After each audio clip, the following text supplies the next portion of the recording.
दोस्तों, Iran Israel जंग पर बड़ी खबर आ रही है। एक तो आज अमेरिकी राष्ट्रपति डोनाल्ड ट्रंप के पास आखिरी मोहलत है इस युद्ध को जारी रखने के लिए अमेरिका की संसद की मंजूरी लेनी होगी। इसके अलावा भी ये युद्ध अब और उग्र हो चुका है। तो आइए देखते हैं एक एक करके आज की ईरान इजराइल जंग से जुड़ी 10 बड़ी खबरें हैं। सबसे पहली खबर देखिए, ईरान में बम फटने से 14 सैनिकों की मौत हो गई। रूसी विदेश मंत्री से मिले ईरान के विदेश मंत्री अरागची भी हॉर्मुज मुद्दे पर भी चर्चा हुई। इधर डोनाल्ड ट्रंप बोले कि पागलों के हाथ में एटम बम नहीं आने दे सकते हैं। ईरान को लेकर ट्रंप ने यह कहा और जंग रोकने के लिए ईरान ने जो अमेरिका को ऑफर दिया था वो भी फिर से ठुकरा दिया ट्रंप ने, क्योंकि इस ऑफर में परमाणु मुद्दे का जिक्र नहीं था। तो अमेरिकी राष्ट्रपति ट्रंप ने कहा कि वे ईरान को किसी भी हालत में परमाणु हथियार हासिल नहीं करने देंगे, क्योंकि ट्रंप बोले कि ये पूरी दुनिया के लिए बड़ा खतरा है और इसी वजह से तो अमेरिका को ईरान के खिलाफ जंग में उतरना पड़ा है। ट्रंप ने कहा कि अगर हम ऐसा नहीं करते तो उनके पास परमाणु हथियार होता और इजराइल, मिडिल ईस्ट और पूरे यूरोप को तबाह कर देते हैं। हम ऐसे पागलों के हाथों में परमाणु हथियार नहीं आने दे सकते हैं। आइए देखते हैं पिछले 24 घंटों के दौरान इस जंग से जुड़े 5 बड़े अपडेट क्या रहे हैं। देखिए, सबसे पहले तो ये तस्वीर रिपोर्ट में बताया जा रहा है कि मिडिल ईस्ट में 16 अमेरिकी बेस को भारी नुकसान पहुंचा।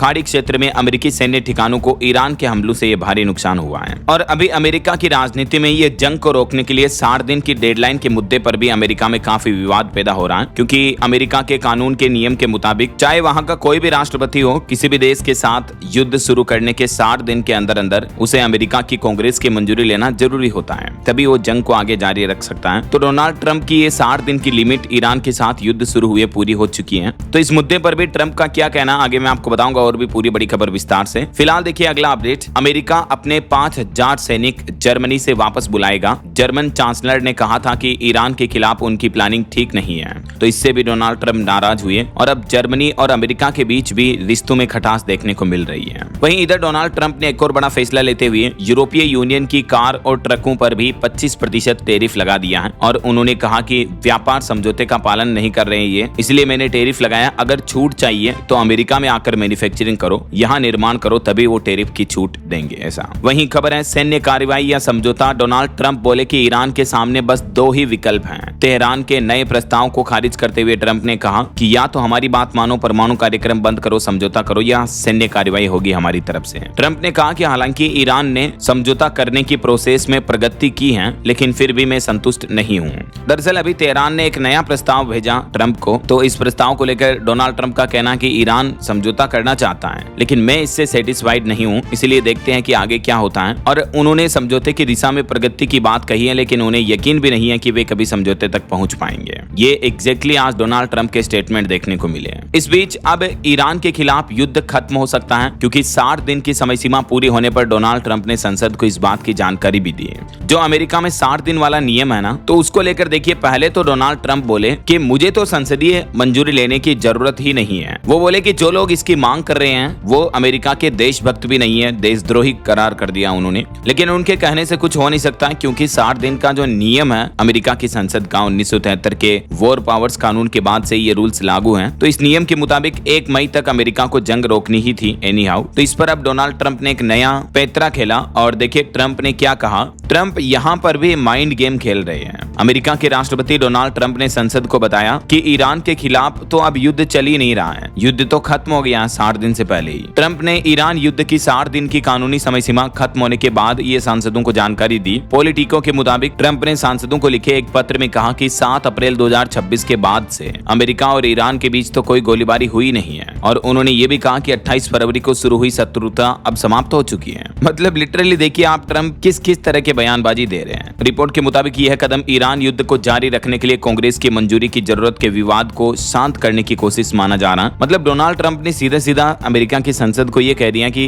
ईरान के साथ तो लड़ाई खत्म हो चुकी है, अब तो गोलीबारी हम कर ही नहीं रहे, जबकि अभी भी हॉर्मुज पर ट्रंप की नाकाबंदी है और सब युद्ध चल ही रहा, सबको पता ही है। लेकिन ट्रंप सरासर उसे आंख मूंद कर नकार रहे हैं। इस तरह की बयानबाजी अब ट्रंप की देखने को मिली। वहीं देखिए इस बीच बड़ी खबर, पश्चिमी एशिया में शांति के प्रयासों को एक और बड़ा झटका लगा। यूएई बोला कि होर्मुज के मुद्दे पर ईरान पर हम भरोसा नहीं कर सकते हैं। वहीं देखिए बड़ी खबर, ऐसा मंजर आपने पहले कभी नहीं देखा होगा। यूएस पर भारी पड़ रहा ईरान, 8 देशों में 16 अमेरिकी सैन्य ठिकानों को निशाना बनाया है अब तक इस जंग में। ये तस्वीर मैंने आपको शुरुआत में बताई थी। कई ऐसे ठिकाने हैं अमेरिका के जो सैन्य ठिकाने थे, उनको इस जंग में ईरान ने तबाह कर दिया। यानी इस जंग में अमेरिका को भी भारी नुकसान पहुंचा। ईरान ने दुनिया के 8 देशों में फैले अमेरिका के 16 सैन्य अड्डों को भारी नुकसान पहुंचाया। हमलों में विशेष रूप से महंगे रडार और विमानों को निशाना बनाया गया। अरब देशों में कई अमेरिकी सैन्य सुविधाएं भी आंशिक तौर पर ठप हुई। तो कहीं न कहीं देखा जाए तो सिर्फ ईरान नुकसान में नहीं रहा, बल्कि अमेरिका को भी अच्छा खासा नुकसान हुआ है इस जंग की वजह से। इधर ईरान का भी ये कहना है कि होर्मुज रूट हमारा स्वाभाविक अधिकार है और अमेरिका में भी महंगाई बढ़ रही है, लगातार पेट्रोल की कीमतें बढ़ती जा रही हैं। अगर ये जंग रुकी नहीं दोस्तों तो हमारे देश भारत में भी और दुनिया भर में पेट्रोल, डीजल, एलपीजी गैस और महंगी हो जाएगी। मैंने आपको कल ही डीएलएस न्यूज चैनल पर बताया था और आज सुबह के मॉर्निंग बुलेटिन वाले वीडियो में भी बताया था कि खुद अमेरिका में ही वो हालात चल रहे हैं कि महंगाई 3 सालों के सबसे उच्चतम स्तर पर है। हमारे भारत में भी आपको पता होगा कल कॉमर्शियल गैस सिलेंडर के रेट 1000 रुपए तक बढ़ चुके हैं। पाकिस्तान में भी पेट्रोल, डीजल, एलपीजी से हालात काफी गंभीर चल रहे हैं। मतलब देखा जाए तो ऑल ओवर दुनिया भर में कई देश परेशान हैं, राइट? क्योंकि पश्चिम एशिया, मिडिल ईस्ट में तनाव बरकरार है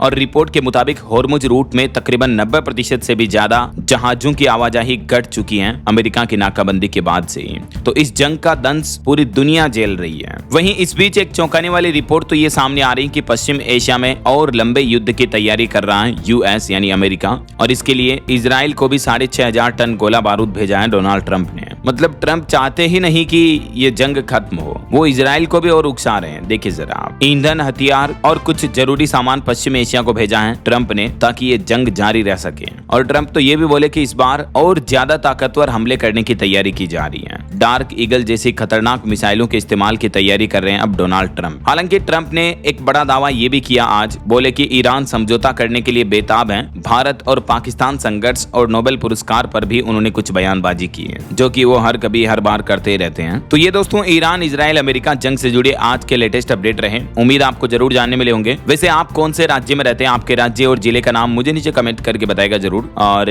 बाकी इस वीडियो को लाइक और शेयर करना, डीएलएस न्यूज चैनल को सब्सक्राइब करके बेल आइकन जरूर दबा देना रोजाना ऐसी इंफॉर्मेटिव जानकारियां, महत्वपूर्ण समाचार देखते रहने के लिए। जय हिंद, जय भारत, वंदे मातरम।